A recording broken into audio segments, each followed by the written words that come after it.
Bon, bah, bonjour Geneviève. Hein, Bonjour. voilà, 2 sur la technologie. C'est le deuxième. Hein, encore merci. Bon, on a un peu de mal. Hein. Elle va nous en dire un petit peu plus là avant la numérologie. On était en train d'en rigoler sur le fameux rétrograde Mercure. Là, on a eu un petit peu de mal à se connecter. Hein, voilà. Donc, écoute, bon, je suis très contente que tu aies accepté de refaire cette deuxième vidéo parce que la première, je crois, a eu beaucoup de succès. Il y a plein de gens qui m'ont dit, waouh, c'était super intéressant, comment elle en parle et tout ça. Vraiment, on sent qu'elle maîtrise le sujet. Ben, je dis oui, voilà, ben, c'est super. C'est encore une fois tout l'engagement de Be Love Be Happy. On fait comme on peut, mais on essaye de mettre en lumière tout le monde, quoi. Voilà, parce que tout le monde a des choses à partager super intéressantes. Donc, je vais essayer de pas faire une tronche pas possible parce que quand je me revois sur les Skype, c'est juste une horreur. J'ai l'impression de. Enfin bon, bref, peu importe, c'est plus important. Et je te laisse la parole. Je t'engage vraiment à nous parler de ce Mercure rétrograde un tout petit peu, puisque l'astrologie est aussi quelque chose que tu maîtrises, je crois bien, en dehors de la numérologie. Et je te laisse, écoute, carte blanche pour faire la suite de ce que tu nous avais déjà raconté la dernière fois. Voilà, je suis tout à toi, moi aussi, en pleine écoute. Ok. Ben oui, donc on va commencer par Mercure rétrograde, un peu d'astrologie, parce que bien on essaye de se connecter, puis ben, tout d'un coup l'ordinateur fait des choses qu'il fait pas d'habitude, et puis donc Mercure rétrograde quand il a deux phases, donc il part la phase directe et puis la phase rétrograde. Alors qu'est-ce que ça veut dire? C'est difficile à expliquer sans éléments visuels, donc je vais essayer. Euh, Donc, nous sommes sur la Terre. L'élément qui intervient, c'est aussi le Soleil. Et puis, il y a Mercure qui est en fait entre nous deux, puisque Mercure est plus près du Soleil que nous. Et Mercure, il tourne autour du Soleil. Alors, quand on regarde de la Terre, imaginez le Soleil devant vous, et il y a Mercure qui, lui, fait des cercles en orbite autour du Soleil. Alors, quand on regarde la Terre, on va le voir qui part vers, mettons, vers la gauche, en fait, hein, c'est dans cette direction-là que ça se passe. Donc, il part, et de la Terre, on le voit qui avance. Puis, il arrive sur le côté de son orbite, au point le plus loin sur la gauche, avant de continuer, mais il va plus en arrière. Mais quand nous, on regarde directement, on a l'impression qu'il fait marche arrière. Parce que nous, on ne voit pas la troisième dimension. On voit ça linéairement de la Terre, plus ou moins. Donc, ce qui se passe, c'est qu'on le voit qui part vers la gauche, et puis tout d'un coup, on a l'impression qu'il repart vers la droite. Alors qu'en réalité, il est occupé à faire le tour derrière. Alors, pendant une partie, il est visible parce qu'il n'est pas collé au Soleil. Donc, il y a un espace là. Donc, on le voit qui repart. Enfin, il ne repart pas en réalité, il continue, lui. Mais on a l'impression qu'il repart vers la droite. Et puis, il va être derrière le Soleil par rapport à nous. Et puis, à un moment donné, il va continuer. Et là, il est de nouveau, on le voit qui arrive de l'autre côté sur l'autre extrême, donc sur la droite, avant de revenir dans la phase directe où on peut le voir, puisqu'il est plus derrière le Soleil. En fait, déjà un peu avant, on peut le voir. Et ce qui se passe, c'est qu'il y a deux phases de conjonction. C'est-à-dire que soit il est aligné entre la Terre et le Soleil, donc sur la même ligne, soit il est déjà passé la ligne, soit il revient vers la ligne. D'accord? Donc il y a deux points de conjonction. C'est quand il est en mouvement direct et il passe sur cette ligne qui nous connecte au Soleil. Donc au moment où il passe, on appelle ça la conjonction parce que d'où nous sommes, on voit Mercure juste devant le Soleil. En fait, on ne le voit pas. Hein. Il faut de l'équipement pour le voir à ce moment-là parce que sinon on se brûlerait les yeux. Mais bon, il est, disons, aligné avec sur la même ligne. Et quand il est de l'autre côté du Soleil, il y a un moment donné aussi où il repasse sur cette même ligne, mais à ce moment-là derrière, et où il est aussi en conjonction vue de la Terre. Conjonction, ça veut dire au même endroit, plus ou moins. Alors, il y a un point exact de conjonction, Celui qui est en mouvement direct, on appelle ça la conjonction supérieure. Et quand il est derrière, c'est la conjonction inférieure, parce qu'il y a aussi un décalage d'orbite qui fait qu'il monte ou il descend plus ou moins. Alors, ça veut dire quoi? Dans notre vie, Mercure, quand il est direct, il nous aide à communiquer, il aide tous les équipements électroniques à fonctionner admirablement. Mais malheureusement, quand il est de l'autre côté, la communication n'est pas aussi directe. Pourquoi? Parce qu'il est derrière le Soleil.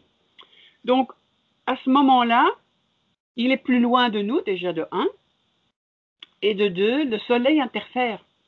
Et comme il y a tous des champs électromagnétiques pour chaque planète, pour chaque élément qui se passe dans le cosmos, il y a une interférence. Et dans notre vie pratique, ça se manifeste soit par des mauvais fonctionnements d'équipements électroniques. Donc tout d'un coup, la télé ne marche plus, l'ordinateur non plus. Ça peut aller au point le plus bas, qui est la conjonction inférieure, donc le plus loin de nous. Ça peut aller carrément, moi ça m'est arrivé en 2017, mon ordinateur, il a dit terminé. Donc là, j'aurais dû le savoir. J'ai quand même été prise. Parce que je ne pensais pas que ça allait aller jusqu'au point où il allait carrément cracher. Eh ben si, il a tout à fait craché. Bon, on a pu le récupérer, etc. Donc heureusement, mais c'est un des phénomènes qu'on observe avec tout ce qui est électronique. Alors l'autre partie, c'est que il y a des retards. Parce que dans la communication, dans les moyens de transport aussi, parce que Mercure, c'est aussi le moyen de transport, c'est tout ce qui bouge assez rapidement. Pourquoi? Ben parce que lui, il est tout près du Soleil, donc il fait le tour très vite. Et donc, ce qui se passe, c'est que quand il va dans le mouvement direct, tout va bien. Mais quand il est dans le mouvement derrière et qu'il est caché et que le Soleil interfère, ce qui se passe, c'est qu'il y a des interférences aussi dans la communication, dans les connexions de transport. Donc, si on prend un avion et que Mercure est rétrograde, eh ben, il faut prévoir un jour de plus parce que ça dépend où on va, évidemment. Mais bon, même chose. Je suis allée pour fêter les 80 ans de ma maman en Europe. Mercure est rétrograde. Eh bien, il y avait des retards.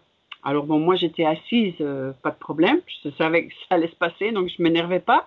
Et puis on voit tous les gens qui s'énervent parce que l'avion est en retard. Hein, il y a un problème technique. Alors en plus, comme c'est électronique, les avions, ça cause des problèmes avec ça aussi. Donc il y avait des problèmes techniques qu'il fallait d'abord résoudre avant qu'on puisse partir. Tout ça est normal quand Mercure est rétrograde. Mais si on ne le sait pas, on ne prévoit pas et donc on est stressé parce qu'on n'a pas de plan B. J'ai deux voyages au Maroc que j'ai fait il n'y a pas longtemps. Oui. On est deux qui sont restés bloqués à Madrid et qui, du coup, ça fait décaler toute la semaine d'une demi-journée. Donc, oui. c'est un peu compliqué parce que, voilà, il y a eu un cafouillage énorme. Elle prenait l'avion, je sais plus, on partait le 3, c'était un peu avant, mais on était déjà dans les énergies, quoi. Oui, oui. Oui, alors c'est très intéressant de savoir tout ça. Il n'y a pas que Mercure qui est rétrograde. Toutes les planètes vont rétrograde. Les deux qui ne vont pas rétrograde, c'est les deux luminaires, c'est-à-dire le Soleil qui lui émet toute notre lumière et la Lune qui nous la reflète, mais qui n'a pas de... son mouvement à la Lune est conditionné par la Terre et par le Soleil. Donc, mais sinon, toutes les autres ont la même chose. Donc, si on connaît les valeurs de chaque planète, les moments où elles sont rétrogrades, eh bien, ce qu'elles représentent, ça ne va pas fonctionner très bien. Donc, c'est aussi intéressant à savoir parce que, voilà. Donc, les planètes rétrogrades, moi, je trouve ça fascinant. Et bon, par moment, le problème, c'est qu'on ne peut rien y faire, hein. On peut pas l'arrêter. C'est comme dire, voilà, je veux pas que le soleil brille aujourd'hui, c'est pas possible. Donc, nous, tout ce qu'on peut faire, mais encore une fois, je crois que la fois passée, j'avais parlé, non, peut-être pas parce que c'était numérologie, mais quand je parle d'astrologie, je parle souvent de la météo du cosmos. Parce que c'est un peu ça, hein, c'est quand Mercure est rétrograde, c'est comme si on vous disait, il va pleuvoir. Donc, il faut prendre un parapluie, il faut avoir un impair, il faut avoir quelque chose pour se protéger parce qu'on ne saura rien y faire.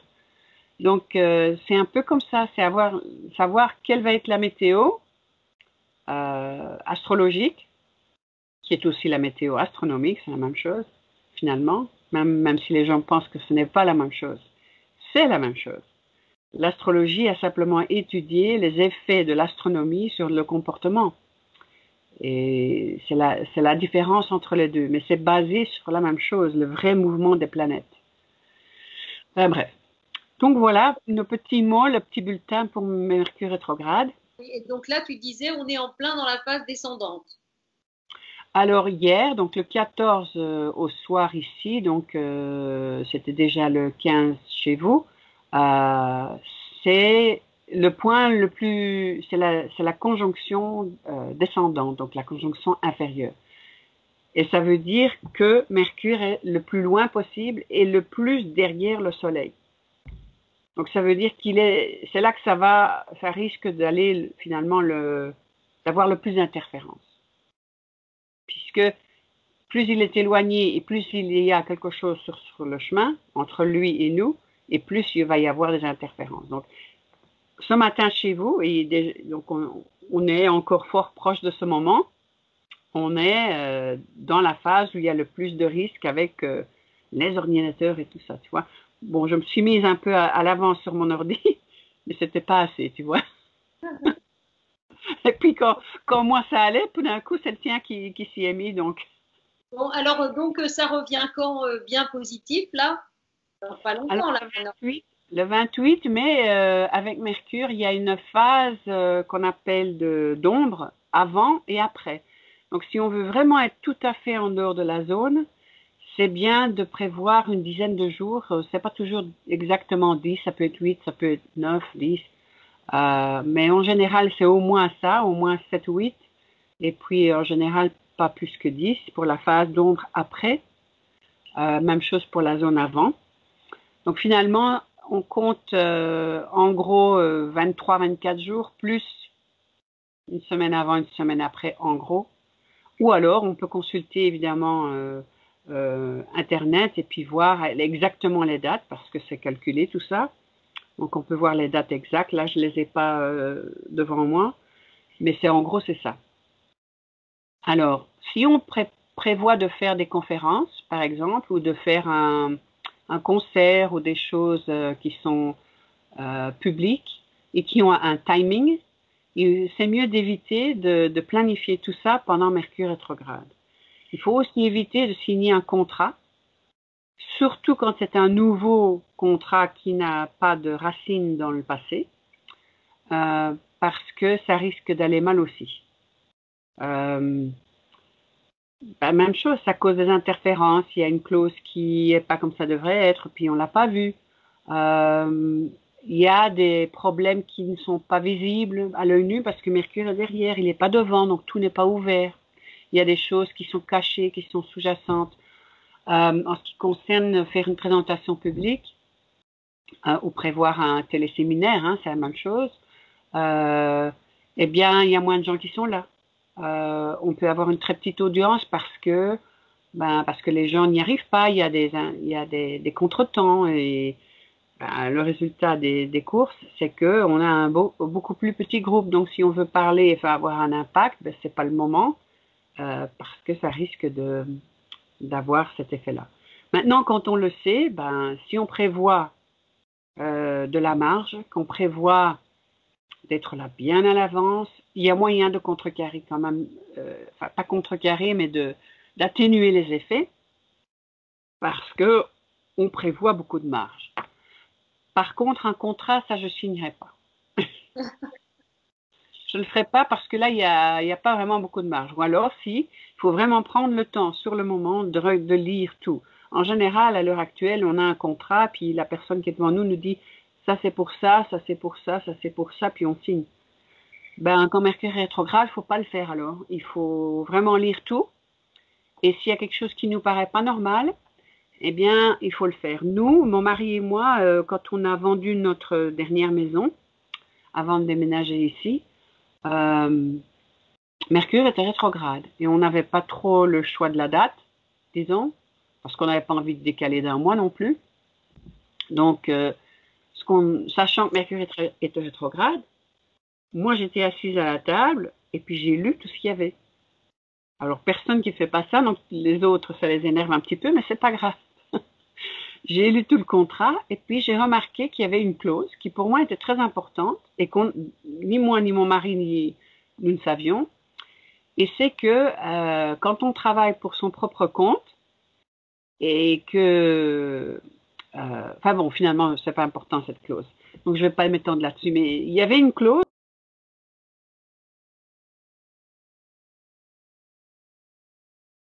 Regardez. Donc comme je l'ai vu, on a barré la clause et puis on a signé. Et si on ne l'avait pas fait, on a eu des problèmes, disons, avec les taxes, etc., où ça nous aurait coûté des milliers de dollars. Oui, quand même. Ah oui, oui, oui, c'était pas une petite chose, c'était important à savoir. Disons que et ça peut s'appliquer en Europe aussi, donc je vais peut-être quand même le dire, parce que ça peut intéresser d'autres gens.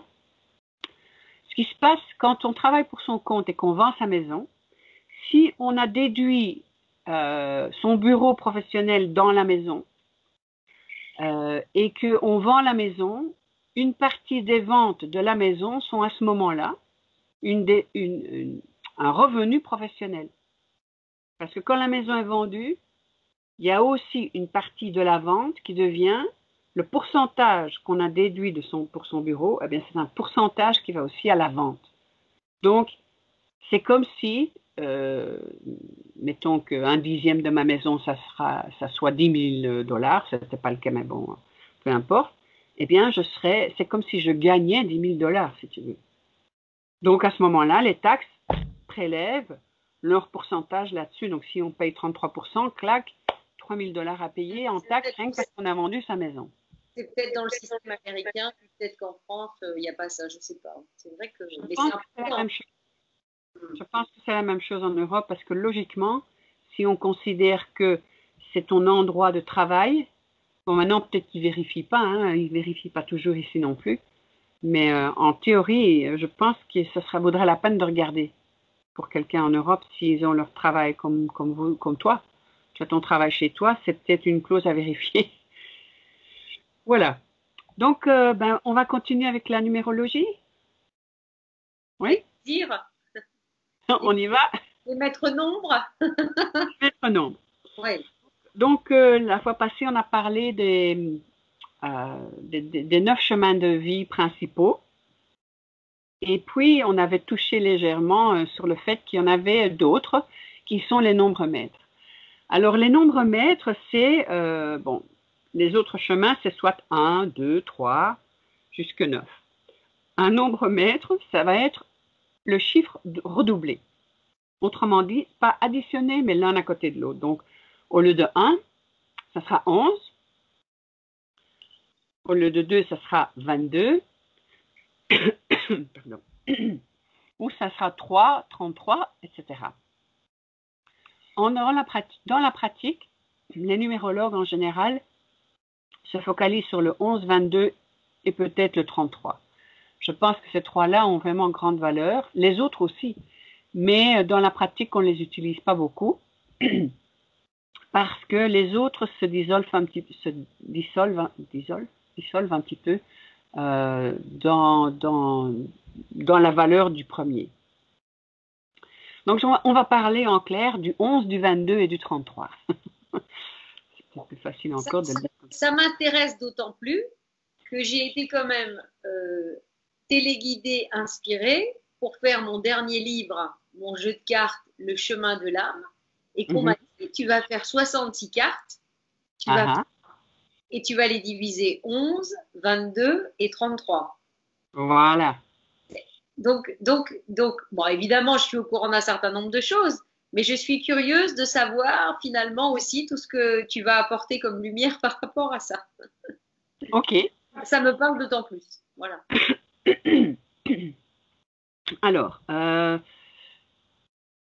on va commencer par le 11, hein, puisque c'est le premier. Donc, qu'est-ce qui se passe? Quand on a un redoublement du chiffre, on a une intensité qui s'insère dans le nombre mètre. Parce que, au lieu d'avoir une seule énergie, on a cette énergie redoublée. Mais en la redoublant, on crée aussi un peu l'énergie inverse, c'est-à-dire que le 1 devient un 2. Puisque 1 plus 1 dans le 11, ça fait 2. Donc, on a un 11 qui est composé de 2 1. Comme le 1 est redoublé, il a une plus grande intensité. Mais le total qui est 11 fait quand même un 2. Donc, le 1, c'est tout ce qui concerne l'individu. C'est tout ce qui est être unique. C'est le leader, c'est celui qui montre le chemin, c'est le pionnier. Et puis le 2, c'est celui qui est l'éminence grise, c'est celui qui écoute, c'est celui qui est là pour être le conseiller. C'est pas celui qui est dans l'action et on y va et on y va. C'est celui qui est dans l'écoute et qui est dans la compassion, dans le rêve un petit peu. C'est celui qui est dans une énergie qui est totalement différente. Donc quand on a un 11, on a un redoublement du facteur action, puisque c'est le 1 et encore un 1. Mais on a en même temps la somme qui fait 11, qui est un 2, et qui donc lui contient une écoute, qui est une action beaucoup plus passive. Tout autant intéressante, mais beaucoup plus passive dans sa nature.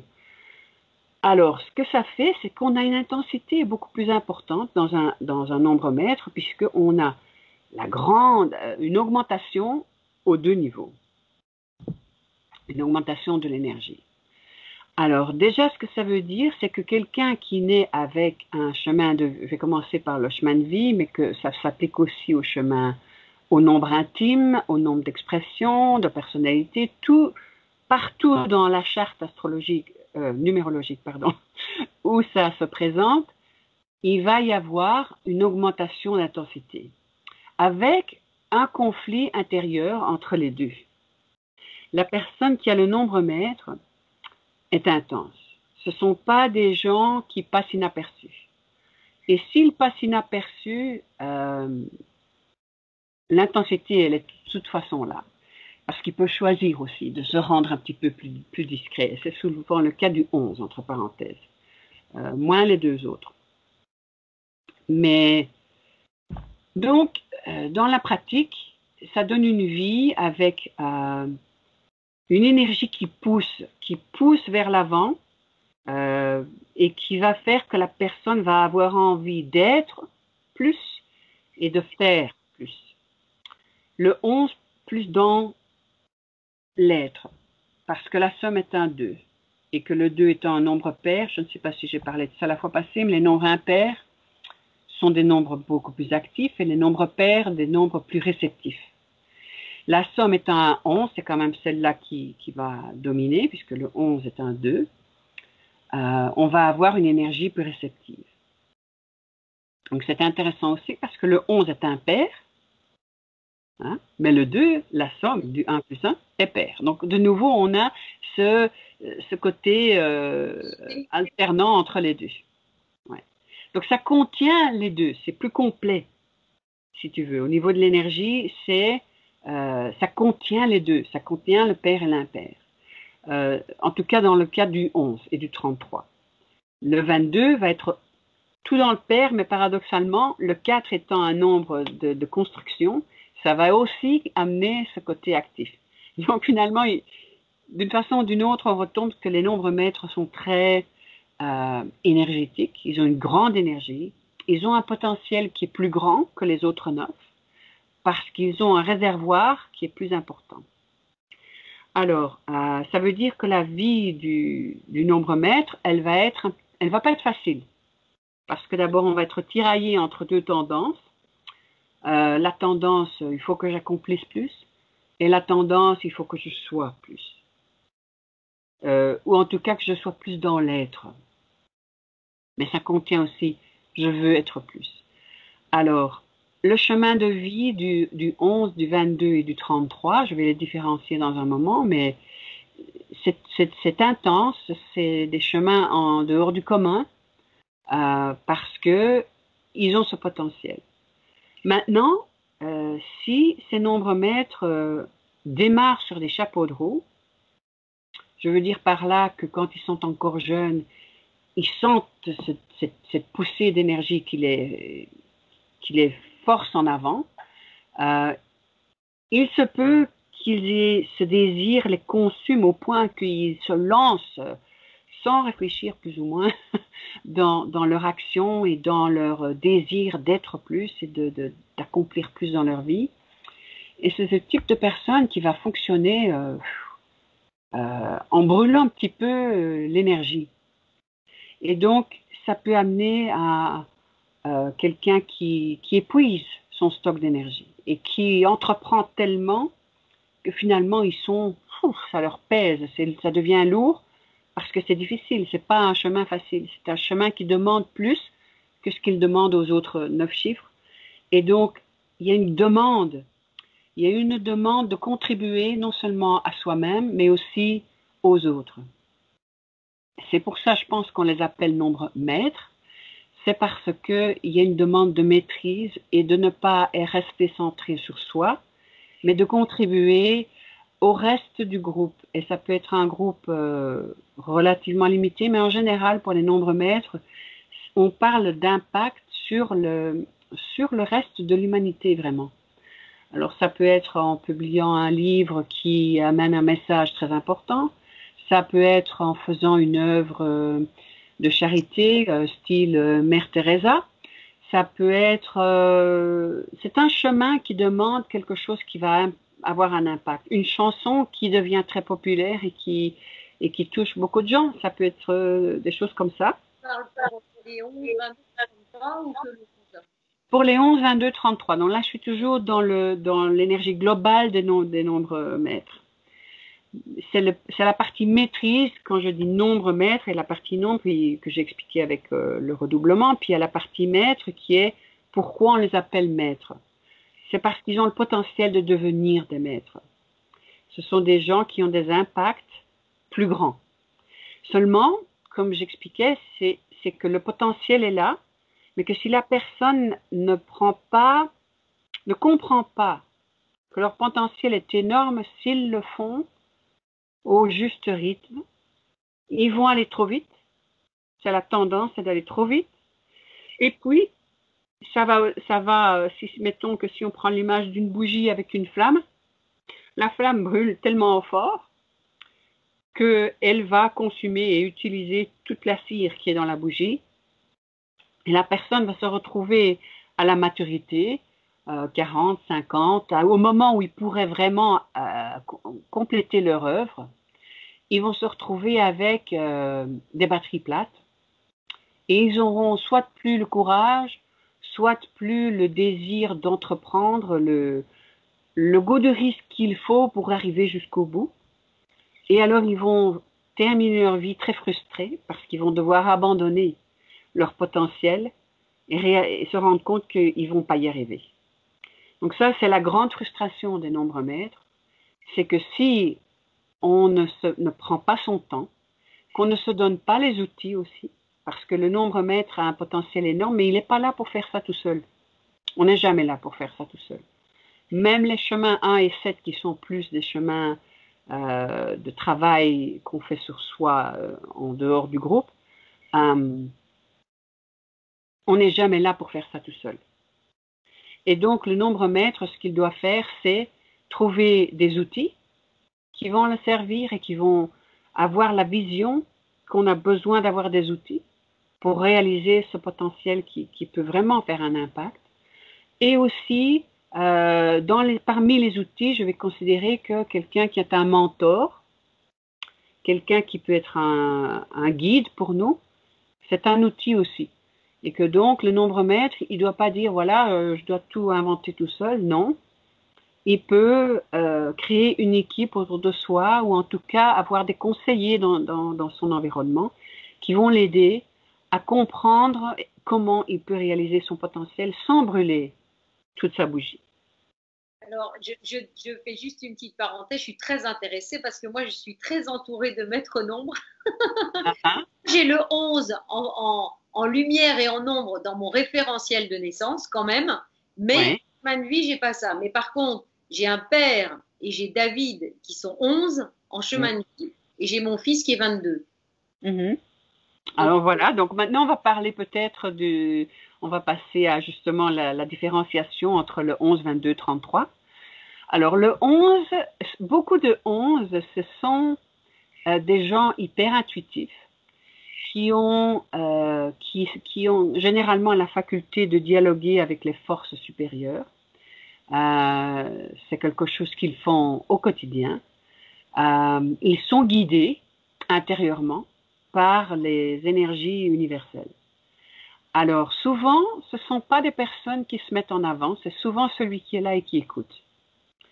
Parce que la dominante du 11 étant le 2, c'est souvent celui qui est là, qui entend tout ce qui se dit. Ils ne perdent pas une miette. Ils savent exactement tout ce qui a été dit. Et puis, ils donnent l'apparence d'être pondérés, d'être calmes, d'être parfois même réservés. Mais en réalité, leur intensité, elle est là. Et ils ont tout autant le potentiel. Je vais dire, c'est celui qui est le plus guidé pour moi. Le 11, c'est le plus guidé parce qu'ils vivent de ça. Leur connexion à la source est fondamentale pour leur bien-être. Et quand ils sont connectés à cette énergie-là, ils touchent vraiment à leur potentiel. Ils touchent à ce qu'ils peuvent faire. Alors, le 11 étant un 2 qui est composé de 2 1, la majorité des gens que le 11 écoute vont venir chercher leurs conseils et leur guidance auprès du 11. Parce que c'est un 1 et un 1. Donc, ils ont la faculté de guider les autres. Ils ont cette valeur 1 qui fait qu'ils sont des leaders. Ce n'est pas le leader qui est dans l'action ouverte, on y va. C'est l'action, partons de l'intérieur, regardons quelle est la bonne direction et c'est celle-là qu'on va prendre. Donc, quand les gens perçoivent, même sans le savoir, l'énergie du 11, c'est vers celui-là qu'ils vont aller pour demander conseil. Ils vont se dire, celui-là, il sait, il a la connaissance, il vise juste. Le 11 vise juste. Et donc, il a cette faculté d'être un double guide, puisqu'il a 2 1. Et c'est ça que les autres perçoivent. Donc, la valeur du 11, c'est vraiment ça. C'est l'intuition, c'est le chemin intuitif, c'est le chemin qui part, vraiment, qui construit de l'intérieur pour aller vers l'extérieur. Donc, alors, le 22, c'est composé, c'est un 4. La somme est un 4, qui est composé de 2, 2. Donc là, c'est une autre dynamique. Le 4, quand on a parlé du 4 la première fois, le 4, c'est l'architecte. C'est celui qui construit les fondations. Donc la somme, au bout du compte, c'est quelqu'un qui va construire. Et comme c'est la vibration supérieure du construire, c'est quelqu'un qui va mettre au point des systèmes qui vont permettre aux autres de fonctionner mieux, de vivre mieux connecté à l'énergie spirituelle. Et je laisse à chacun sa définition de ce que ça veut dire, hein. Mais c'est toujours avec une dimension spirituelle quand on parle de nombre maître, donc ce serait très difficile pour moi de ne pas amener ça dans la conversation.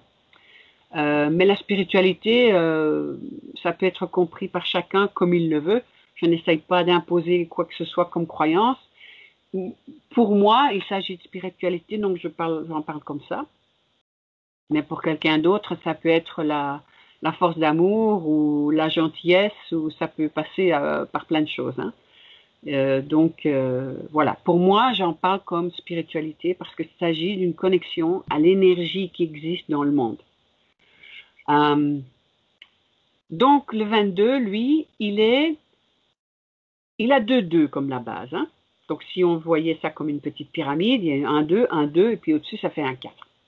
D'accord? Comme le 1 et le 1 faisaient un 2, on a un 2 et un 2 qui font un 4. Donc, le 22, ces 2 bases, ce sont les 2. Alors, le 2, on vient d'en parler avec le 11. Le 2, c'est l'énergie réceptive, c'est l'énergie qui écoute, c'est celui qui a des rêves, c'est celui qui a une énergie très douce et très, très sage, très gentil, très pas agressif. Le 2, c'est celui qui, oui, qui est là, qui est l'éminence grise, c'est une énergie très féminine dans sa nature, aussi fort intuitif, puisque c'est 1 plus 1, malgré tout, même si c'est pas le 11, c'est toujours 1 plus 1 quand même. Donc c'est une énergie aussi de guide, de guidance, mais de guidance plutôt comme écoute. Quand quelqu'un a besoin de parler, le 2 est la meilleure personne pour écouter en général. Alors, le 4, il utilise cette énergie-là comme fondation. 2 fois. Donc c'est quelqu'un, le 4, le 22, pardon, le 22 va avoir doublement cette énergie de compassion, d'écoute. Le 22 va être très branché sur les autres, puisque c'est leur fondation. C'est tellement... Ah oui, ça me parle tellement. Non, mais je le sais déjà, plus ou moins, mais c'est toujours intéressant. Tu sais, on a toujours notre lecture, nos mots, voilà, et ça donne toujours une lumière différente, une énergie différente à ce qu'on connaît déjà. Et là, ce que tu dis, ça me parle tellement, voilà, par rapport au 22, ça c'est sûr. Alors voilà, donc c'est quelqu'un qui va être donc avoir ces qualités humaines là, et puis qui va pouvoir, parce qu'ils ont l'intérêt pour l'autre personne, multiplier, puisqu'ils ont 2 fois le 2. Ils ont vraiment un intérêt qui part du cœur vers les autres. Et ils ont comme résultante un 4 qui est une construction de systèmes et de choses, d'outils qui vont pouvoir servir. Donc comme ils ont cette compassion 2 fois, multipliée, et qu'ils veulent, et qu'ils ont la faculté de construire des fondations, des choses qui aident à aller plus loin et plus haut, le 22 est un architecte spirituel. C'est quelqu'un qui va créer des fondations, mais des fondations pas pour soi-même, bien que ça inclue le soi-même, mais surtout va vouloir avoir un impact plus grand, va avoir ce désir, et non seulement le désir, mais avoir le potentiel de le faire. Beaucoup de numérologues vont considérer que le 22, c'est celui qui a le plus grand potentiel pour réaliser des choses extraordinaires. Maintenant, chaque nombre maître a ses choses. Et je pense qu'ils sont incroyablement riches, tous les 3, avec chacun leur valeur. Mon fils a comme chemin de vie un 22. Toi aussi.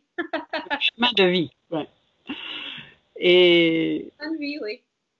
Ouais, chemin de vie 22. Alors, chemin de vie 22, certains numérologues considèrent même que leur potentiel est tel qu'ils ont déjà vécu dans une autre vie, qu'ils n'avaient plus besoin de se réincarner parce qu'ils ont résolu ce qu'ils avaient à résoudre, mais qu'ils ont choisi de revenir pour aider. Alors moi, ça me parle évidemment, comme c'est mon fils, et que je le vois. On est 2, hein. On en a toutes les 2 des 22. Ça me parle aussi pour le mien. Et oui. Moi, mon jour d'anniversaire est un 22, donc j'ai le 22. En fait, moi, j'ai le 11, le 22 et le 33 dans ma charte. Donc, les 3 me parlent et ma fille est du 22, est née le 22, alors tu vois. Hein. Ben voilà, donc elle a ça comme talent particulier, le 22. Si c'est son jour d'anniversaire, c'est un talent particulier de créer des systèmes. Donc, elle doit être le style de personne qui, quand elle doit aborder quelque chose, elle va trouver un système pour le faire. Et puis ce système va être en fait de grande qualité parce qu'elle a les ressources intérieures. Et donc ça peut éventuellement servir à d'autres, enfin en général ça peut servir à d'autres. Ça fait aussi souvent des inventeurs. Parce que comme l'inventeur c'est ça, c'est celui qui trouve un système pour faire quelque chose et puis qui le fait, comment on appelle ça, qui le fait breveter pour pouvoir le commercialiser et que ça aide d'autres personnes.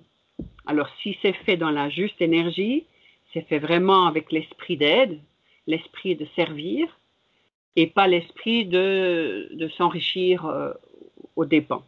Maintenant, aider n'exclut pas de s'enrichir.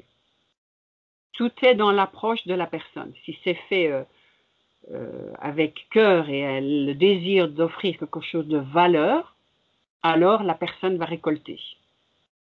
Par contre, si c'est avec le but de s'enrichir, en général, ça ne dure pas. Parce que c'est pas le but. C'est pas le but. On est tous venus ici pour s'entraider les uns les autres. Enfin, c'est mon opinion. Encore une fois, je ne veux pas la forcer sur qui que ce soit, mais c'est comme ça que je vois les choses.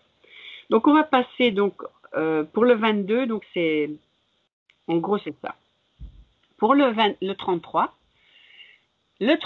ben, on va faire la même chose. On a notre petite pyramide ou notre petit triangle. Hein. C'est plutôt un triangle, parce que j'ai dit pyramide, c'est pas juste en réalité, parce que c'est une forme plate, puisqu'il n'y a que 2 bases. Donc, c'est bidimensionnel et pas tridimensionnel. Donc, ici, on a un 3, un autre 3, qui ensemble vont former un 6. Alors, le 33, c'est quoi? Le 3, c'est celui qui... c'est la communication. C'est Mercure, en fait. Quand on parlait tout à l'heure de Mercure, le Mercure, c'est le 3. Donc, c'est la communication, c'est l'expression. En numérologie, l'accent étant mis sur le développement, c'est l'expression de qui on est. C'est aussi apprendre à être dans la joie. C'est apprendre à partager des idées, à apprendre tout ce qu'on peut. C'est très vif comme énergie. C'est très rapide, c'est très dynamique. C'est une énergie souvent très sociable, qui aime bien d'engager les autres dans l'interaction. Donc, ce n'est pas une énergie isolée, comme le 1 qui aime bien, lui, d'être le pionnier, d'être à la tête. Le 2 qui, lui, n'aime pas d'être tout seul non plus, parce que lui, il aime bien d'écouter les autres et d'être là, donc aussi dans l'interaction. Et le 3, lui, il a absolument besoin d'être engagé pour être heureux avec les autres. Donc, on a cet aspect de dynamique de groupe qui existe dans le 3 et qui existe multiplié 2 fois et qui donne un 6 et qui, comme je l'expliquais tout à l'heure, on a le contraste entre les 2 chiffres qui forment la base et puis le sommet. Donc, autant le 3 aime être dans la légèreté, s'amuser, faire la fête, autant le 6 est responsable. Il y a un sens extrême de responsabilité. Donc, le 6, il va voir l'intérêt de la dynamique de groupe, mais il va lui être... le 33, c'est la responsabilité multipliée. Donc, le 6, c'est par exemple... L'énergie 33, on la compare souvent à l'énergie de la Mère Teresa, parce que c'est quelqu'un qui va voir sa responsabilité jusqu'au point du sacrifice. Le 6, c'est aussi l'amour, et c'est aussi celui qui nourrit les autres, au propre comme au figuré.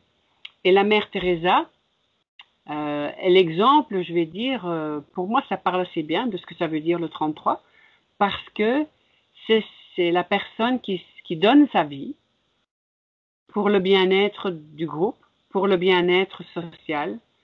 C'est une personne qui peut se sacrifier et ça peut aller trop loin. Encore une fois, le danger de chacune de ces énergies est de brûler la bougie et la consumer jusqu'au point où on arrive, où on n'a plus de force. Par contre, si on utilise les outils, sa boîte à outils, on arrive à durer plus longtemps et on arrive à vraiment réaliser l'œuvre massive qu'on peut avoir sur l'humanité.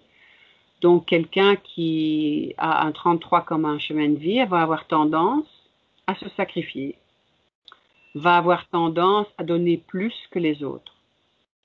C'est vraiment celui qui va retirer, qui va donner sa chemise à l'autre.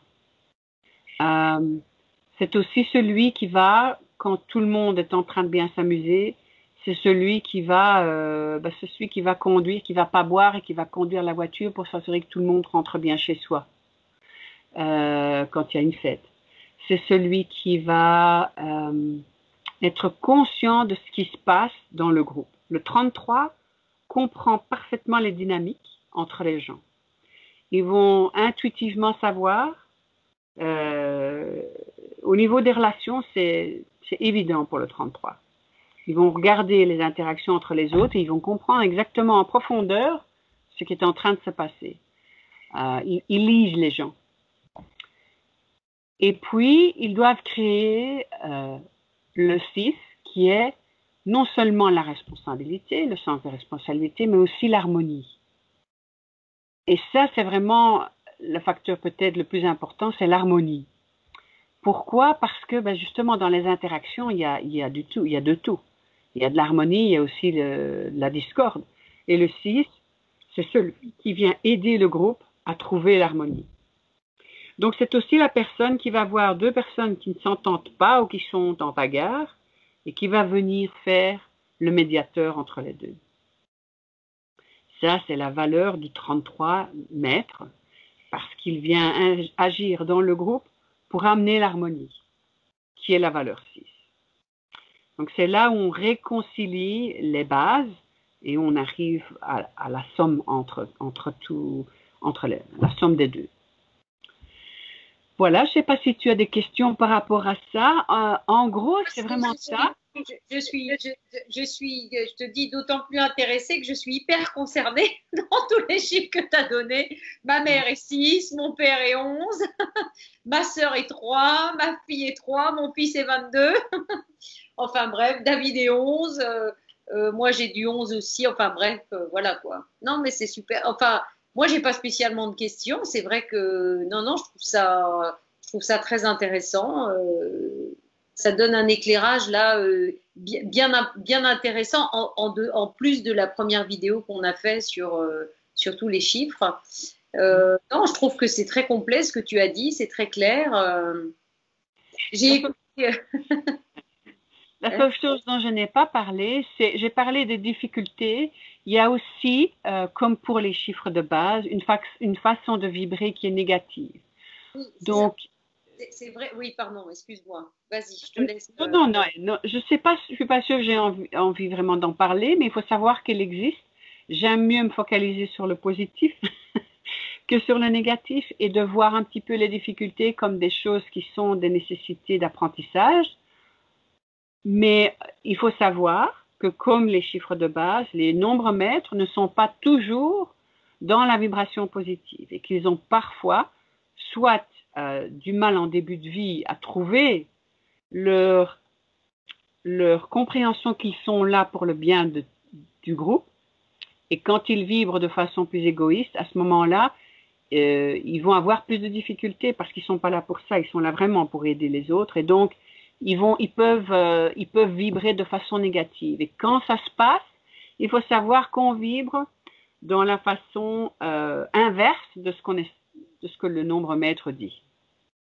Donc, au lieu d'être réceptif pour le 11, on va devenir, au lieu d'écouter avec compassion, on va juger et on va critiquer.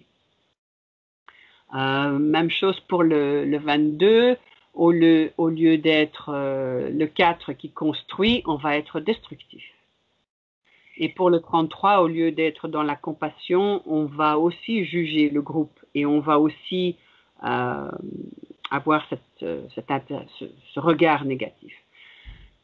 Mais en réalité, je pense que c'est bien de se focaliser sur le positif du nombre maître parce que c'est ça qu'on est appelé à faire.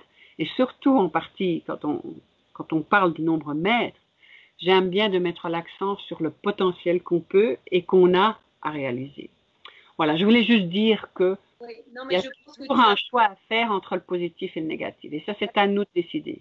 Voilà, alors je pense que tu as tout à fait raison en disant que c'est tout à fait bien de dire de se focaliser sur le positif.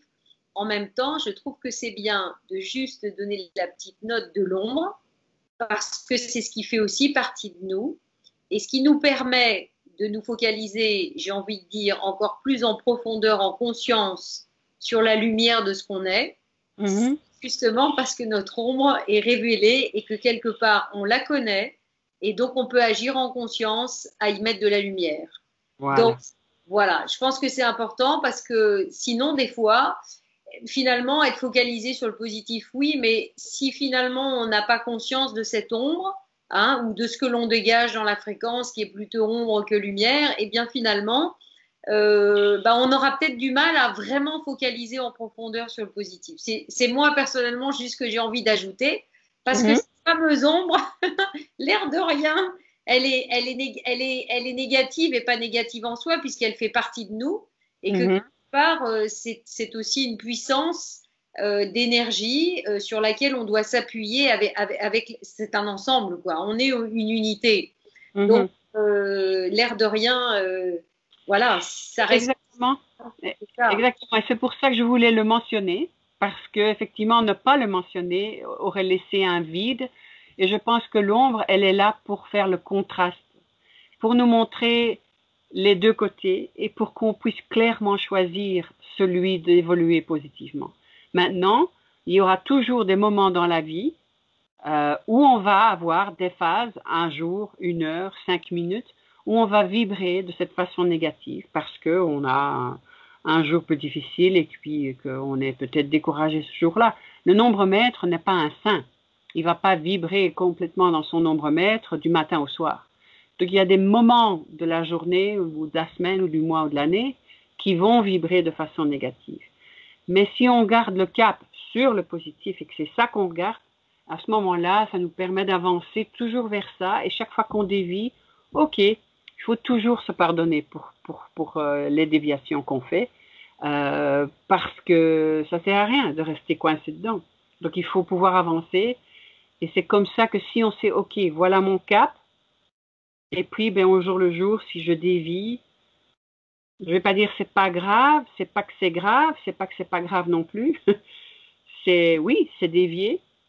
Et puis, il faut dire, ok, j'ai dévié, voilà, je me remets dans le chemin qui va me donner à moi la satisfaction aussi, parce que le chemin du nombre-mètre, même si c'est surtout par rapport à avoir un impact positif sur le monde, c'est aussi comme ça qu'on va trouver sa satisfaction à soi.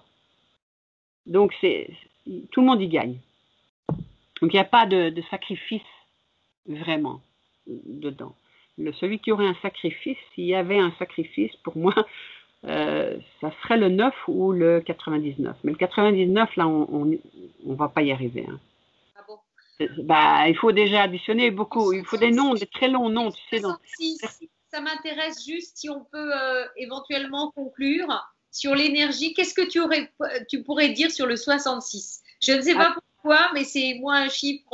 Enfin bref, je suis curieuse de savoir ce que tu pourrais nous dire. Alors là, et c'est une des raisons, tu vas comprendre pourquoi on va en général pas très très loin après le 33, c'est que si on additionne le 6 avec le 6, qu'est-ce que ça fait? Ça fait un 3. Oui. Ça fait un 3 parce que on a le contraste à nouveau. Donc ça fait 6 plus 6, 12. 1 plus 2, 3. Et c'est pour ça qu'on arrive à 3. Donc je voulais expliquer quand même.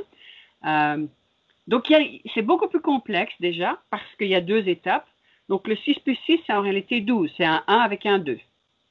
Ah oui, donc on revient. Ah oui. On retombe sur un 1 avec un 2. Il n'y a plus la multiplication. Il y a la multiplication des 6. Mais ensuite, on est dans la différenciation puisqu'on a un 1 avec un 2 qui font un 3. Donc on n'est plus. La somme n'est pas. On sort de la maîtrise quand on fait la somme. D'accord?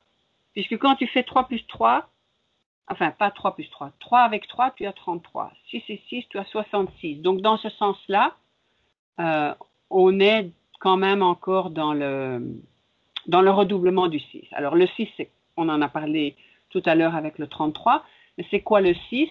C'est celui qui nourrit les autres au propre et au figuré. C'est celui qui est responsable, c'est celui qui cherche l'harmonie, c'est celui qui cherche à créer l'harmonie dans le groupe. C'est celui qui aime la famille, c'est celui qui aime son foyer, c'est celui ou celle qui aime tout ce qui est artistique aussi, parce que le 6, comme c'est l'harmonie, ça comprend aussi tout ce qui est artistique, le 6. Donc, quelque chose qui est beau va avoir une valeur 6 numérologique. Donc, si toi, tu parles d'avoir créé un jeu de cartes, le 66 va donner comme contribution cette énergie d'harmonie, cette énergie esthétique. Comme le 66 effectivement contient, si on veut, pour la somme, Ça contient le 11 plus 22 plus 33, 11, 66. Donc, effectivement, ça contient déjà toutes ces maîtrises à l'intérieur. En fait, c'est à l'infini. Plus le nombre est gros ou plus élevé, et plus on a beaucoup de possibilités de signification. Et elles sont toutes importantes. Il n'y en a jamais une que tu peux dire, oh ça, on va l'éliminer, parce qu'en fin de compte, elles sont toutes présentes. Donc, le 66 va avoir doublement l'envie de créer la beauté. L'esthétique va être très importante si une personne a un 66 comme énergie. Maintenant, dans ton cas, il s'agit d'un objet. Donc, ça veut dire que ton intention, qu'en créant l'objet, tu inclus mathématiquement ces énergies-là dans ta création. Donc, tu as inclus un 11. Donc, tu as un désir d'être un jeu de cartes qui est un reflet de la connexion aux sources d'énergie dans l'univers. Du 22 qui donne à la personne un système pour y accéder. Et le 33 qui est une énergie d'amour et de compassion suprême. Et le tout forme quelque chose de très harmonieux et qui probablement, je n'ai pas vu ton jeu, mais qui doit être beau à regarder. Et voilà. Donc, mathématiquement, c'est de ça que c'est fait, puisque tu as choisi de composer ce jeu de cette façon-là. Pour le coup, j'ai été quand même téléguidée. Hein. On m'a vraiment dit, tu vas faire un jeu 66 cartes, 11, 22, 33, 22, finalement, c'est les 22 cartes du chemin de l'âme. Hein. 11, les cartes des forces intérieures. Et puis 33, toutes les aides justement qui peuvent nous aider, toutes les énergies d'aide qui peuvent nous aider. C'est un peu l'idée du jeu en fait.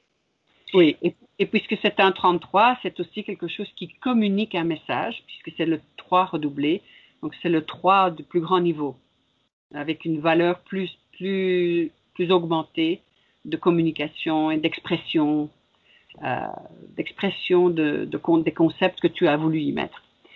Donc ici, il s'agit d'utiliser ton intention pour créer. Ça, c'est la partie super chouette de la numérologie, c'est que une fois qu'on comprend les énergies, on choisit ce qu'on fait dans la journée, ou dans la semaine, ou dans le mois, ou dans l'année. Quand on comprend ces rythmes-là, donc moi, quand je travaille avec quelqu'un, je fais un calendrier.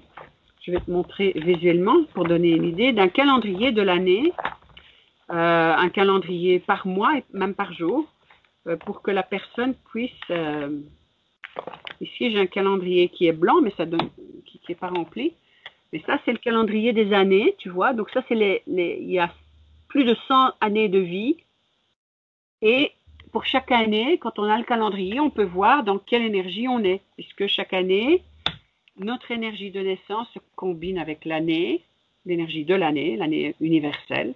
Donc 2019, par exemple, c'est 2 plus 0 plus 1 plus 9, ça fait 12, donc ça fait 3.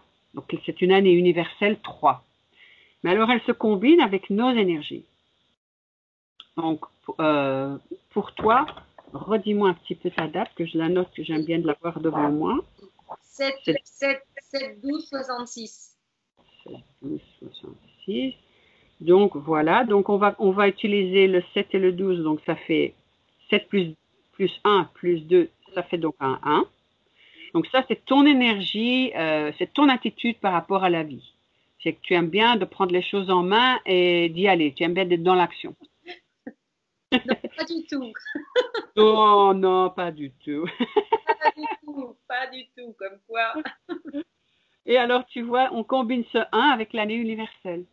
Donc, on prend l'attitude, le nombre d'attitudes, qui est aussi appelé parfois le nombre solaire, et on le combine avec l'année. Donc, pour toi, cette année, c'est un 4, puisque c'est 3 universel avec ton 1 d'attitude ou de solaire, qui fait un 4. Ça veut dire que c'est une année où tu construis. Tu construis des fondations. Tu es dans le 4. Hein? Donc, je construis des fondations de Love Be Happy. Ben voilà, exactement. C'est exactement ce que tu fais avec ça. C'est exactement ce que je fais. Hein. Je construis la base. Ouais. Exactement. C'est fou, hein. Donc ça, voilà. Donc quand le calendrier que je fais avec mes clients, c'est que je donne le calendrier. Comme ça, la personne, n'importe quelle année, peut regarder, tiens, telle année, dans quelle vibration j'étais. Voir aussi, c'est important de voir quelles sont les fins de cycle et les débuts de cycle. Parce que quand on voit le début de cycle, on sait que ce n'est pas une année où il faut se reposer. Si on est dans une année 1, ce qui est mon cas, c'est une année où on fait quelque chose et on démarre, on fait quelque chose de nouveau, parce que c'est un 1. Donc le 1, c'est le nouveau chemin, c'est le début de quelque chose. Et si on est dans une année 9, c'est pas une année où il faut essayer de commencer quelque chose de nouveau. Il faut préparer les bases pour commencer le nouveau, parce que le 9, c'est la fin du cycle. Donc, il faut nettoyer tout ce qu'il y a à nettoyer, éliminer ce qui n'est pas encore au point pour commencer, pour qu'on puisse y aller. J'ai une question, je te la pose vite avant d'oublier. Quand on est par exemple un couple, est-ce qu'on peut s'amuser à additionner chacun les années personnelles dans lesquelles on est, d'accord, et qui du coup nous donne finalement l'année commune aux deux, ou pas du tout, ça ne marche pas comme ça? Alors, ça, je trouve que c'est une excellente idée. C'est une année pionnière. Je ne sais pas si quelqu'un l'a déjà fait. Je pense que probablement, mais ce n'est pas quelque chose qui est utilisé de façon courante, sauf si tu fais une comparaison entre deux chartes. Alors, pour moi, ce que je vois dans la combinaison de deux, donne-moi celle de David en même temps. Oui, alors lui, il est du 3 décembre 76. Donc lui, il est dans un 3 et 3, il est dans une année 6. Il est dans une année... Attends. Donc, est-ce que je dis 3 plus 12? Donc, 3 et 3, ça fait 6. Plus 3, il est dans une année 9. Oui. Donc, lui, son année personnelle, c'est une année 9. Alors, ça veut dire quoi? Vous êtes dans un couple. C'est fascinant, tout ça. Toi, tu es dans le 4. Donc, toi, tu construis les bases. Et lui, il est dans le 9. Alors, ça veut dire que si vous étiez sur la même année personnelle, vous iriez en même temps dans la même direction et vous feriez finalement la même chose énergétiquement. Mais ici, vous avez le bénéfice, parce que pour moi c'est un bénéfice, d'avoir deux vibrations différentes qui se combinent. Alors, le total de votre année, c'est quand même la construction, puisque tu as un 4 et un 9, ça fait 13, 1 plus 3, 4, on est toujours dans le 4. Donc, en réalité, ça veut dire qu'en général, ça va être toi qui va ouvrir le chemin dans votre relation. Et lui va prendre sa place. Mais c'est toi qui va avoir, puisque lui va se combiner de cette façon-là avec toi. Donc, toi, tu vas construire, et puis lui, il va faire son 9. Alors, le 9, c'est quoi? C'est celui qui a la vision à long terme. C'est celui qui voit tous les chiffres qui sont passés avant. C'est celui qui comprend tout le cycle. C'est quelqu'un le 9, c'est une énergie qui voit à long terme, qui est pondérée. Il a aussi ses moments. Il aime bien voyager, le 9. C'est une année voyage pour le 9. Et je sais que vous avez des projets avec ça. Donc, l'année 9, c'est une bonne année de voyage pour lui et pour toi de construire. Donc, voilà vos deux énergies. Lui, c'est la vision à long terme. C'est la vision globale de où on va. C'est construire quelque chose qui a aussi un aspect un peu pour toucher les autres, parce que le 9, c'est le dernier chiffre, donc il contient tout le cycle. Donc, c'est aussi cet aspect-là. Et puis, toi, tu es plus dans l'aspect pratique. Lui va être plus dans la vision et le regard, et toi, cette année, dans on y va et on le fait, et on construit, et comment on pense, bien réfléchir à comment on fait tout. Et lui, il est un petit peu celui qui donne son opinion, sa vision des choses, peut-être moins engagé dans la partie pratique.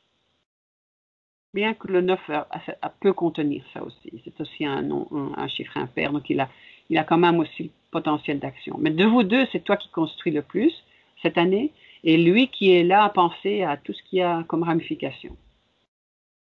Bon, c'est intéressant. Moi, j'adore jongler comme ça. Ah ben, moi, j'adore, ça présage, parce que l'année prochaine, je serai en année 5 et il sera en année 1. Alors là, si on n'est pas parti sur les routes avec Be Love Be Happy, je ne comprends pas. Hein. Il y a quelque chose que je ne comprends pas. Voilà. Les énergies. Et là, qu'est-ce que ça veut dire? Voilà, vous allez passer à un 5 et un 1. Donc, toi, tu vas être dans la création, puisque le 5, c'est l'énergie créative pure. C'est inventer des choses, c'est sortir. Et puis c'est mon chemin de vie, 5 en plus. Hein. En plus, donc c'est une année qui fait écho et qui est très importante pour toi. Mais tu vas créer de nouveaux chemins, de nouvelles choses. Tu vas être dans l'interaction humanitaire parce que vous allez probablement voyager, si je me trompe pas, c'est l'année prochaine, donc peut-être déjà même cette année. Bref, ça va t'amener en astrologie, c'est Uranus, donc ça veut dire les contacts humains, mais pas dans l'aspect de personne à personne, intérêt personnel, non, intérêt pour la nature humaine. Donc c'est ça, vos voyages vont vous apporter, c'est des compréhensions de la nature humaine et des interactions qui vont vous amener aussi à faire des actes qui vont servir les autres de façon humanitaire. Et puis lui, David, lui à ce moment-là va être dans le 1. Donc c'est lui qui va à ce moment-là être le pionnier et qui va ouvrir la voie vers certaines choses et qui va te permettre à toi de créer. Parce que vous interagissez tous les deux, donc lui va prendre le relais finalement, parce que toi tu construis, et puis l'année prochaine c'est lui qui devient le 1. Donc pour lui c'est une nouvelle page qui s'ouvre. En plus, comme vous êtes deux Sagittaires, le Sagittaire c'est le 9, hein, donc ça se passe cette année, mais vous allez être dans le voyage, donc tout ça va vous aller comme un gant en fait. Hein. Je crois bien, hein, je crois que c'est bien en phase. Hein. Ben, c'est parfait, c'est parfait. Ouais.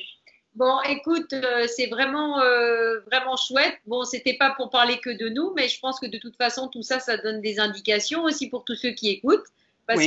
Et puis surtout, ça peut leur donner envie de te consulter, hein, puisque tu consultes. Hein. Donc, moi, j'aurais même envie de t'envoyer tout pour avoir un truc précis en astro, en numérologie, parce que je pense que c'est passionnant. Mais c'est ça, hein, c'est quand même l'idée aussi.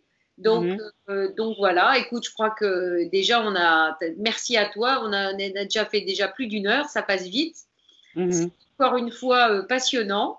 Donc, qu'est-ce qu'il y a? Hein? J'ai dit oui, c'est passionnant, je trouve ça, moi, en chaque fois que tu aides quelqu'un de nouveau ou que tu explores une autre piste, tu comprends encore à une dimension supplémentaire. C'est passionnant, c'est infini, et de s'imaginer que Pythagore, c'est pas lui forcément qui a créé, lui il n'a pas créé, il a appris ça, mais il a enseigné ce système. Et finalement, ces mathématiciens qui ont compris la combinaison des énergies planétaires au point de pouvoir le réduire à un système qui est finalement fort simple. C'est très profond, ça va très loin, mais finalement, il y a quoi? Il y a 9 chiffres. Et puis les nombres maîtres, et les nombres maîtres eux-mêmes sont composés des chiffres. Donc finalement, la base, c'est quoi? C'est 9 chiffres plus le 0. Hein. Donc finalement, 10 petits outils et on peut comprendre quelqu'un qu'on n'a jamais rencontré. Oui, c'est incroyable. Et ça, c'est numérologie. Moi, honnêtement, je m'y intéresse depuis toute petite parce que j'étais tombée sur un livre à la maison qui était juste génial. Et comme c'était super simple, ben, c'était facile. Et c'est comme le feng shui, pareil. Voilà, c'est quand tu sais décoder, utiliser. Finalement, il n'y a pas grand-chose à savoir. Mais quand tu sais les utiliser comme il faut, tu peux effectivement voilà, comprendre beaucoup d'une personne, encore une fois, sans même la connaître, juste avec son plan et sa déco. Donc, c'est quand même quoi. On a vraiment des outils incroyables à notre disposition. Oui, absolument. Ouais. Et ça m'émerveille chaque fois que je l'utilise parce que je me rends compte que, j'enseigne ici la numérologie et quand je vois les personnes qui sont dans mes étudiants, disons, et qu'on travaille chaque fois, chacun travaille en général sur ces chiffres. Donc, c'est fascinant de voir comme les personnes disent « Ah, ben ça alors, c'est vraiment comme ça. » Et moi, je trouve ça extraordinaire chaque fois de voir que ça se vérifie inévitablement. Donc, il y a vraiment une valeur là moi, ça fait plus de 25 ans que j'en fais, donc effectivement, tu vois que ça se vérifie, quoi.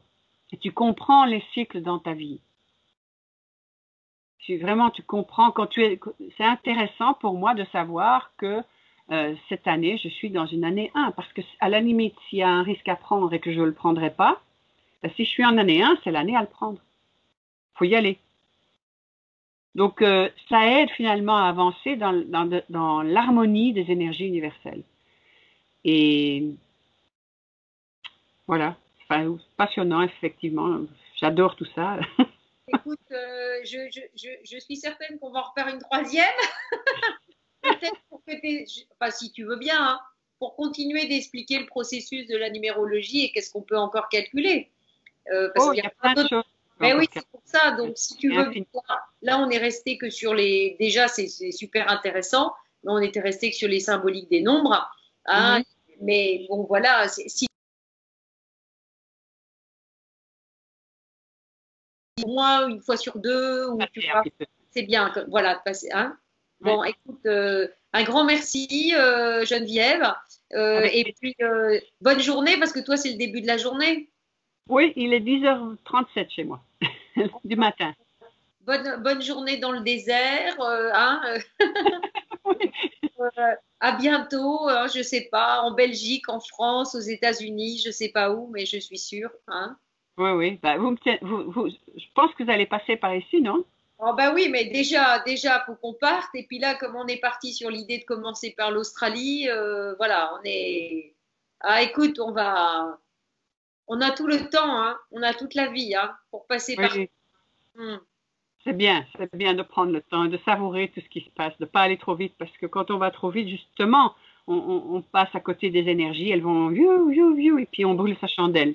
On veut vraiment prendre notre temps justement et faire ce qu'on a à faire dans tous les endroits et je crois que c'est peut-être aussi pour ça que ça met peut-être un petit peu plus de temps à se poser parce que Mhm. quand on va partir, je pense que voilà, on va revenir de temps en temps, mais quand même, voilà, l'idée n'est pas de faire le tour du monde en 6 mois, quoi. Non, Non, non, non, il ne faut pas franchement, courir trop. non. Oui, Hein. je suis super intéressée de voir ce que vous allez découvrir Oh ben, et et moi puis, donc, avec- et moi donc, oui, oui, j'imagine. si je pouvais partir ce soir, je partirais. Je ne Je rêve te dis, que je de le ça. fais aussi, hein. Je partirais bien avec vous, mais bon, c'est pas possible pour moi, mais Bah oui, c'est quelque chose qui a l'air super intéressant, hein. on est très pressé, hein, on est vraiment pressé. Mais voilà, tout ça nous fait travailler la patience et encore une fois, comme on le disait, on est dans la construction des bases. Donc de construire un peu le mouvement, de créer des événements, de labelliser. Là, on est beaucoup dans les labels. Donc de labelliser là, la semaine prochaine, je vais labelliser entre guillemets avec le label Be Love Be Happy un lama du Bhoutan qui fait Mhm. une grande tournée en Europe. Ensuite, en avril, enfin bref, c'est une personnalité publique. Après, c'est encore autre chose. Enfin, il y a quelque chose qui est prévu tous les mois. Euh, Mhm. donc c'est bien. Et puis en même temps, bah, voilà, on continue de construire, de trouver des mécènes. Enfin bon, voilà, on va y arriver. Ben oui, vous allez y arriver, bien sûr. De toute façon, c'est le rail, c'est le chemin, c'est une évidence. Oui. Voilà. Donc en même temps, ça nous fait travailler toujours des choses comme tout le monde. Hein. Mm. Moi, ça m'intéresse de voir comment. J'espère que vous allez documenter beaucoup ce que vous faites, parce Mm. que c'est aussi un nouveau mode de vie et qui correspond tout à fait à l'ère du Verseau. Et nous sommes dans l'ère du Verseau pour 2000 ans, hein.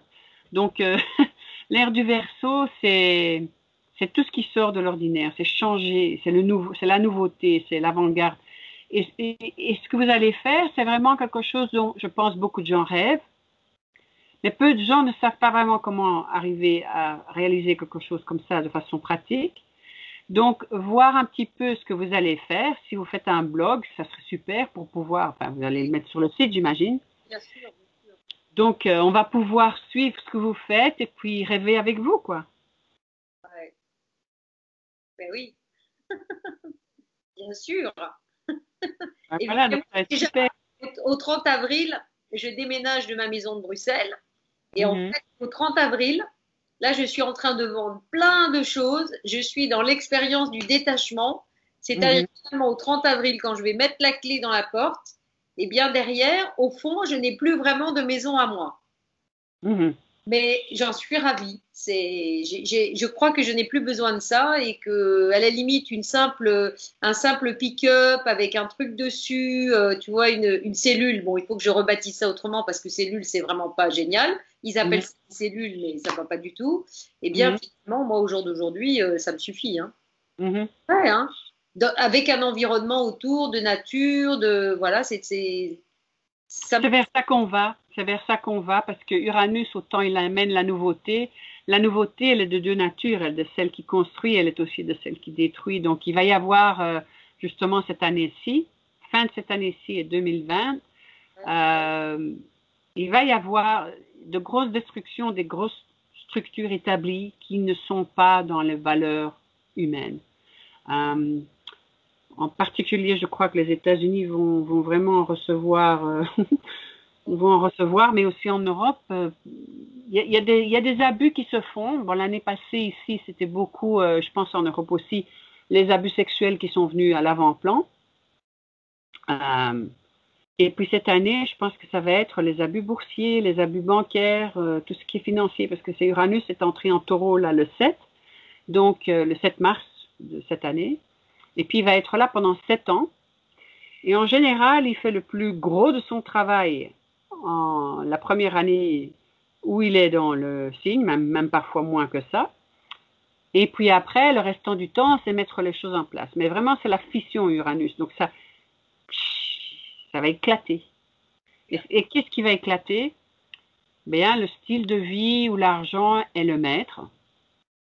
Et ça va devenir le style de vie qui est plus axé sur les valeurs humanitaires et plus le contact avec la nature. Donc, ce que vous faites, c'est aligné avec tout ça, puisque tu dis, ça vous a permis, enfin, c'est en train de vous permettre de vous détacher des valeurs matérielles. C'est un peu ça, c'est une des leçons qui est contenue dans ce changement qui arrive.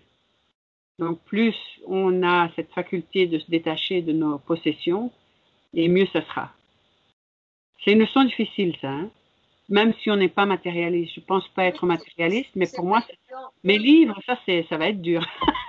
Oui, oui, non, mais c'est pas évident quand même de tout lâcher, voilà. Alors c'est vrai que je me garde quelques petites choses vraiment que j'aime beaucoup, mais le gros du truc, je vends. Là, j'ai un rez-de-chaussée quasiment de maison, il y a quasiment plus rien dedans.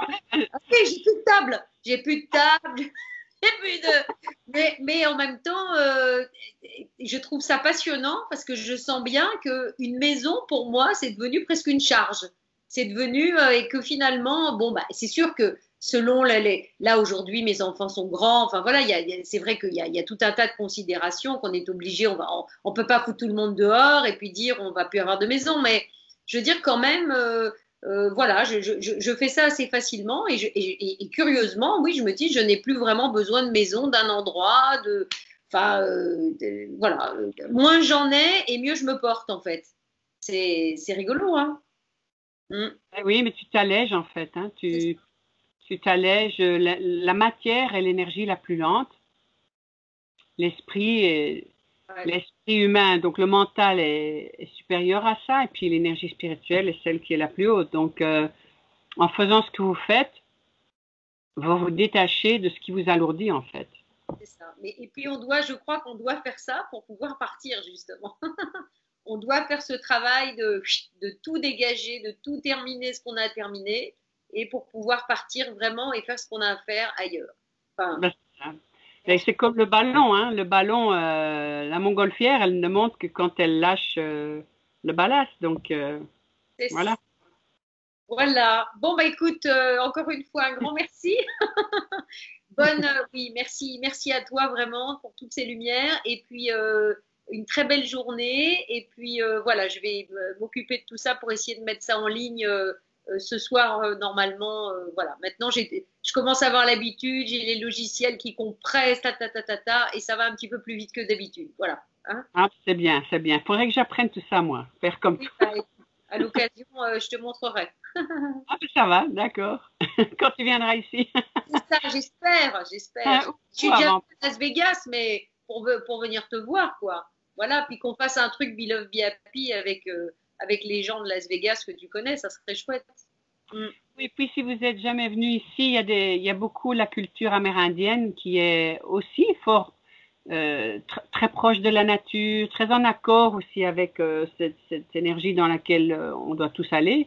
Et je pense que bon, je vais voir qui je connais, avec qui je peux vous connecter ici, qui pourrait être intéressant sur votre parcours. Bon, comme Ouais. j'habite ici, ben je connais quand même des personnes avec qui je peux vous connecter et voir ce qui en ressort. Bon, on verra, hein, mais c'est la découverte. On a le temps, on a le temps. Et si vous allez en Australie, je connais 2 personnes en Australie, trois personnes en Australie.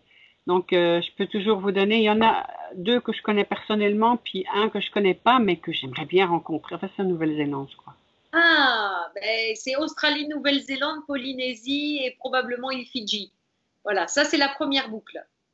Alors là, c'est quelqu'un que je ne connais pas personnellement, mais que j'ai envie de rencontrer. Ah, Il s'appelle Roger Hamilton. ouais. Et si En tu as Australie, envie d'investiguer ça, ça me plaît beaucoup ce qu'il fait et c'est fort. Énergétiquement, je pense que ça va te parler. il est où? En Australie, en En Nouvelle-Zélande? Nouvelle-Zélande. Ah, ben, c'est marrant parce que ça me traverse un petit peu. Donc, je vais aller voir. Oui, parce il est intéressant, il fait des choses, il est extraordinaire. Enfin, moi, j'adore. J'adore, je trouve ça extraordinaire ce qu'il fait. C'est dans l'énergie uranienne en plein, comme toi, tu es une 5, tu es en plein dans l'Uranus aussi. Donc, je pense que si vous pouvez connecter là-bas et dire, voilà, on voit là notre projet, lui expliquer, puis etc., je pense qu'il vous aidera, parce que je pense que c'est ce genre de personne. Ah, ben, ça, Et il a un groupe énorme. Il a Ah, touche bon, beaucoup de ben, gens. et puis la Nouvelle-Zélande, on est très, très attirés tous les deux. Et Mhm, il y a beaucoup de Français en Nouvelle-Zélande. Et mhm, bon, moi, je suis allée 10 fois en Australie, jamais en Nouvelle-Zélande. Et un jour, il y a une chamane qui a dit à ma mère lui a dit, oh, mais ma fille a dû être australienne, parce que si, parce que ça. Et la chamane lui a dit, pas du tout. Elle a été néo-zélandaise. C'est rigolo. Elle a eu ouais. une fille, voilà, et je me suis toujours sentie plus attirée aussi par tous les Maoris, tu sais, tout ça. Quand je vois les All Blacks chanter leur haka au rugby et tout ça, c'est une énergie dont je me sens vraiment très proche, quoi. Donc, Mhm, voilà, je pense qu'il n'y a pas de hasard et qu'on va commencer par l'Australie et la Nouvelle-Zélande parce mhm, que c'est là qu'on va trouver peut-être voilà, des points d'accroche plus importants et qui vont nous aider à construire la suite aussi. mhm. Mm. C'est pour ça que j'avais noté de t'en parler. Je ne sais, j'ai un papier, mais je ne sais pas où il est, avec plusieurs idées de Oui, personnes. quoi le prénom? Roger Ah, Hamilton. Roger Hamilton. Bon, je vais aller voir ce que fait Roger Hamilton. Roger Hamilton, et tu vas voir, il a un système qui est, Oui, je ne sais, je pense que c'est basé sur l'astrologie, mais ça ne parle pas du tout d'astrologie. Il a 4 types de personnalités qui, pour moi, correspondent aux 4 éléments en astrologie. Donc, l'eau, la terre, le feu et l'air. Et lui, il appelle ça autrement, il leur a donné d'autres noms. Et puis, avec ce système, il allait créer une plateforme de réseaux sociaux, hein, comment on appelle ça, les social media. oui. Euh, et, et chacun allait être codé en fonction de sa personnalité. Pour que quand tu essaies de créer une équipe, tu peux savoir immédiatement, tiens, cette personne-là comme dominante, telle énergie. Ah oui. Enfin, moi, ça m'avait fasciné parce que ça me parlait d'astro, même s'il ne parlait pas d'astro, tu vois. Bon, écoute, je vais aller voir. J'ai plus que 5% de batterie. J'ai pas Ouais, ma prise. De toute façon, il faut que j'arrête l'enregistrement, ça c'est sûr. oui, oui, et puis il va falloir que tu coupes, là. Oui, oui, oui, oui, faut que je coupe, oui. Alors, attends, bon, attends, On se dit au revoir officiellement. oui, voilà, c'est ça. On doit au revoir Au officiellement revoir, Laurence, à la prochaine. et j'arrête l'enregistrement.